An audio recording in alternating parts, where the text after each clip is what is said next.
What is up, everybody? My name is Dane Thompson, and welcome back to another episode of BurnDown. So, if you're watching this video, that means you probably watched the last couple where we got the Maliboom all kind of ready.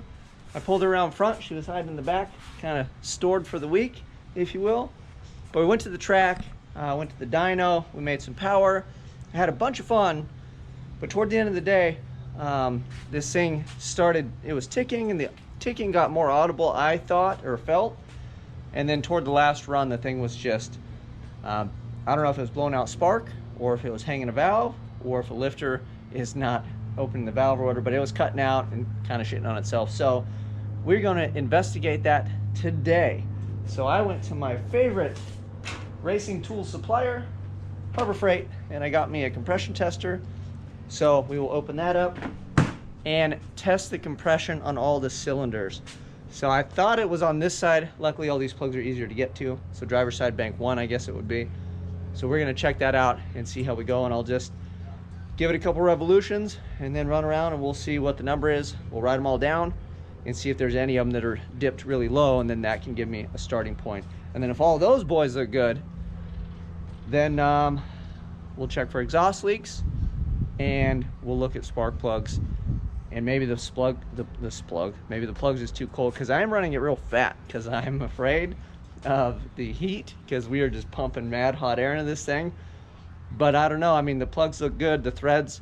I was talking to Happel, and he was like, from what I understand, you know, if you're 3 threads deep on the annealing on the plugs, you're in the danger zone. Well, these, it doesn't even look like the first thread is barely even anything. So maybe that's it. Maybe we just toasted a set of plugs after a day of, you know, 7 passes I think I made or something that day. So anyway, let me open the new tool and we'll pop the hood on this thing, and then it's nice and warm, so it should be fun to take the plugs out. And we'll start with bank 1, and then we'll do bank 2 and write on all the numbers down, see how we go.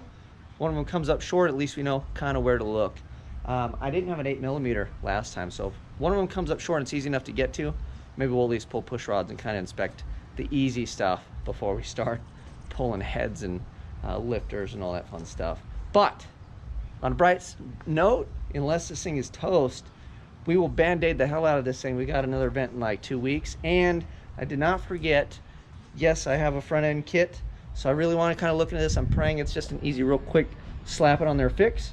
Then we'll pull the front end out of this thing. We'll put that rack and pinion under it like I should have to begin with, but like I said, I wouldn't have made that track event had I done that. So let's find the tick. Hopefully it's easy fix. We'll get on to other fun stuff. So we'll open up the new race tool. Oh, other thing real quick too, I bought one of these, a digital angle finder, so we can really get the pinion angle dialed in next time. I swore it said -1, and then I cut the bars short and everything down, put it back in, it said -1. And I've got like a really janky, it's just the Pittsburgh one, but it's just gravity, and I don't think it was doing me any favors. So at least we're a little more accurate these days. But let's compression check it, and then we'll fantasize about doing all that other fun stuff.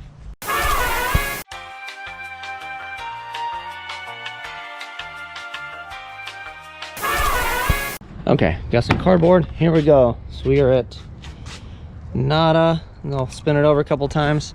Took the relay for the fuel pump out, and then we got those plugs out, so we'll spin her over a couple times. Okay, yeah, nothing turns on.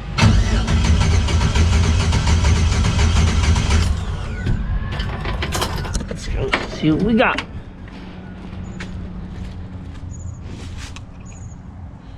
Well, that's not very high. 120 something. 120. I don't know what the increments go by.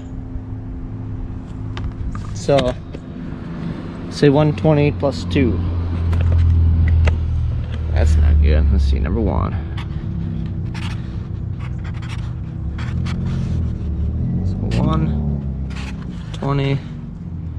And then I don't know what the 2 marks are.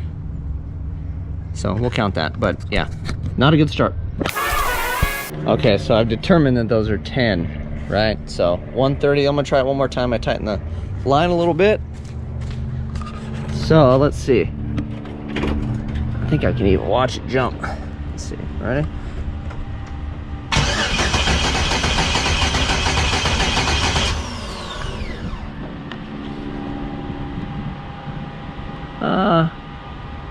What is that? 5, 25, 30, 35. It's like 135. Yeah, 135 on that one. Still not very good.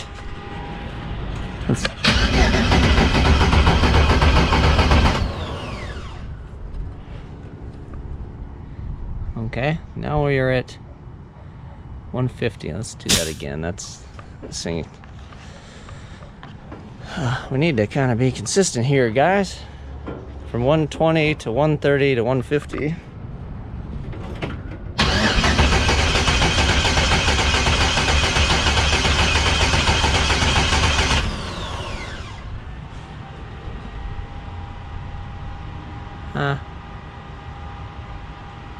So 145.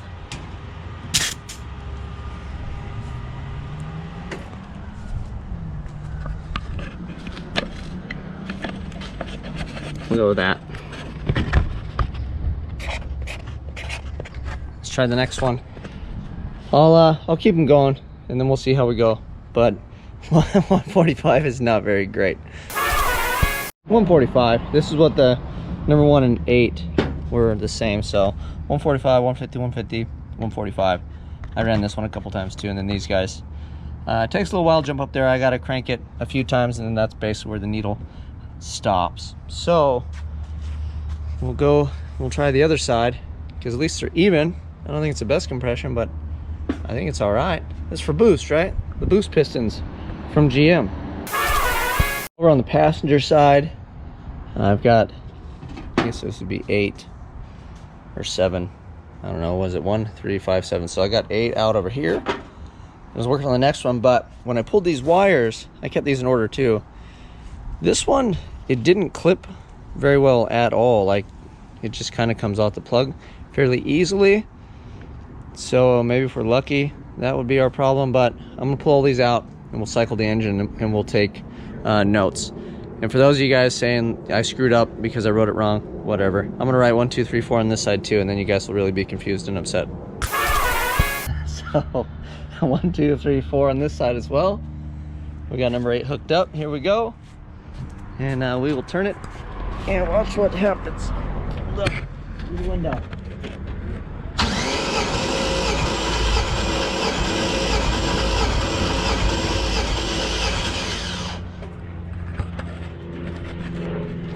Ow. Beat myself up getting in and out. So, same verdict. There you go, the 145, give or take, for this dude. So, these boys are the same. I'm just gonna write 145. And then I'll do the rest. We'll bring you back if we find any suspect ones.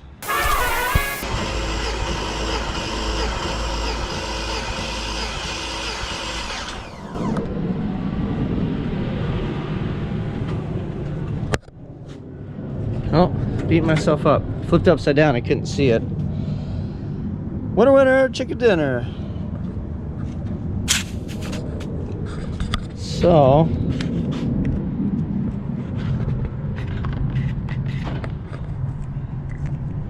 I can triple check this one again, but I don't know.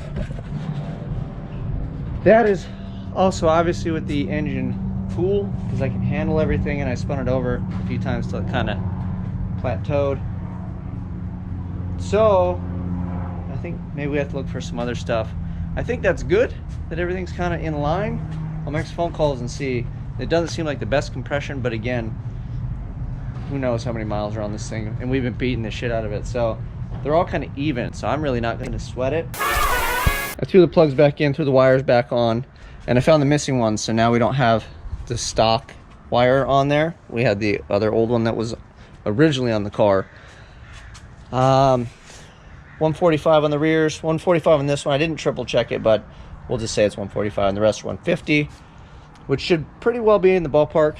Even if the numbers are low, at least they're consistent. So I was kind of looking for consistency, because if I had one that was like 100 or 90 or 80 or something, obviously we'd have a real issue. So with that being said, we're kind of out of time for today. It's obviously after hours evening. I think the next step is I will pull the valve covers off, maybe even pull all the rocker arms and look at push rods and push rod ends to see if anything's dulled or anything is suspect before we really dig into lifter things or whatever. And then even before I really go that far, I want to get new plug wires, put those on, and then kind of hit it and see what it does, because it could just be something stupid. And then we will double check all of the mating surfaces for the exhaust, because it could very well be that as well. But since everything's kind of in the 150 range, that makes me feel better about the pistons in the bottom end. Fun. And then for those of you that were wondering, the reason it was leaving like Miss Daisy was all self-inflicted. I have an advanced table that pulls timing, and my theory is, since I fixed the transmission again, I think I cut that lip seal when I assembled it the first time. I don't think it killed it from the pack being so loose. I think it was dead out the gate. The converter would flash past, well, the converter would flash to 32, and the transmission, I think, would slip past that. So I had a false sense of like a really big stalled converter. So to battle that, I was just pulling a bunch of timing, and I would just roll down the track that way. And then now it flashes right to 3200, and I'd pull the timing out. So instead of the transmission letting the engine kind of ride, it would just take it from 32 and just basically kill the thing. So that was the issue I was having, which I didn't really understand until kind of thought about it and looked at the logs and stuff later on. So if we can figure the tick out when we go back to the track, we will just start from scratch, and we will just launch the thing at like 3200 or whatever it is and see if it'll stick. And if not, then we'll kind of back stuff off. So it should party hopefully a bit better when we go back next time. But we got to figure the tick out, and then hopefully throw that front end underneath here like I said I would, the steering kit. So I think when I get more time, we will pull rockers and look at push rods and all that stuff, put some wires on it, maybe start there, try to keep it simple before I start pulling motor parts out and apart. The good news though, with those being even, I feel pretty good about it. Even if it is a lifter, I've got a few buddies that are like, I got some used stuff that's good, you're welcome to it. So I will slam used that shit right back in here, so we hopefully will make it in 2 weeks no matter what, which means I'll be out here working probably the night before we go to the track as usual. You guys know what to do. Like, subscribe, share. I'm out.